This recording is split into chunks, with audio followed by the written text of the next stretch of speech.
જૂનાગઢ ખાતે પ્રજ્ઞાચક્ષુ charitable trust, અંધ કન્યા છાત્રાલય અને સત્યમ સેવા યુવક મંડળના સંયુક્ત ઉપક્રમે વિવિધ સ્પર્ધાઓનું આયોજન કરવામાં આવ્યું.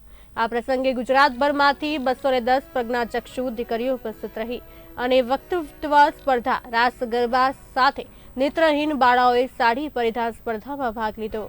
લોડિયાવાડી ખાતે સાડી પરિધાન સ્પર્ધા યોજાઈ હતી. તેમાં નેત્રહીન બાળાઓએ જાતે જ સાડી પહેરી અને અંધ બાળાઓને આંખો નથી હોતી, પરંતુ અંતરચક્ષુથી સમાજને જોતી હોય છે અને આવી સ્પર્ધાઓમાં ભાગ લઈ લોકોને મંત્રમુગ્ધ કરે છે.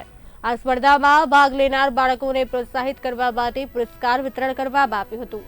આ કાર્યક્રમમાં સત્યમ સેવા યુવક મંડળના પ્રમુખ મનસુખ વાજા, પ્રજ્ઞાચક્ષુ ચેરિટેબલ ટ્રસ્ટના મુકેશ મેઘનાથી, ઉપપ્રમુખ અરવિંદ મારડિયા તેમજ શહેરીજનો અને અગ્રણીઓ ઉપસ્થિત રહ્યા હતા.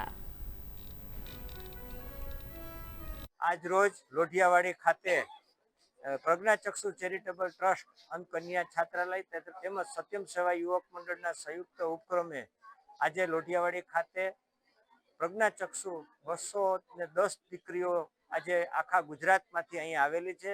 એમાં અમદાવાદ, રાણી, વડોદરા, આણંદ, ફુવારી જેવા 16 ગામમાંથી આ દીકરીઓ આવી છે. ને આજે અમારી સંસ્થા દ્વારા સ્પર્ધાનું આયોજન છે. એમાં સાડી સ્પર્ધા છે, રાસ ગરબા છે, જનરલ નોલેજ છે, લોકગીત છે. આવી દીકરીઓને પ્રોત્સાહિત કરવા માટે છેલ્લા 15 વર્ષથી અમારી આ સંસ્થા કાર્યરત છે.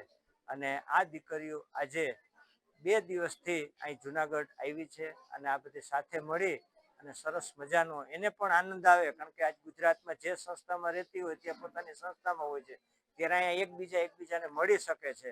તો એના માટે અમે આ દર વર્ષે અમારા સાથી મેનેજિંગ ટ્રસ્ટી એવા મુકેશભાઈ મેઘનાથીના માર્ગદર્શન નીચે અમે આ દર વર્ષે આયોજન કરીએ છીએ.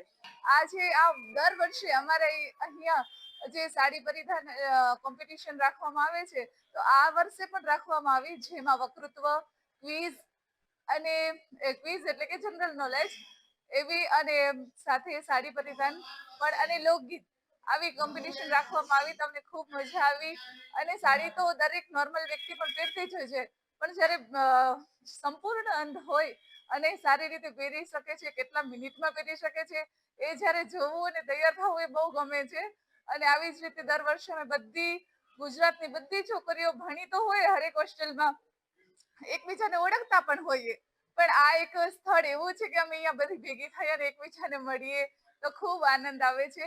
એ બદલ હું મારા ટ્રસ્ટી શ્રી મેનેજિંગ ટ્રસ્ટી મુકેશભાઈ મેઘનાથી અને પ્રમુખ શ્રી મનસુખભાઈ વાછાને ખૂબ ખૂબ હૃદયપૂર્વક આભાર કહું છું.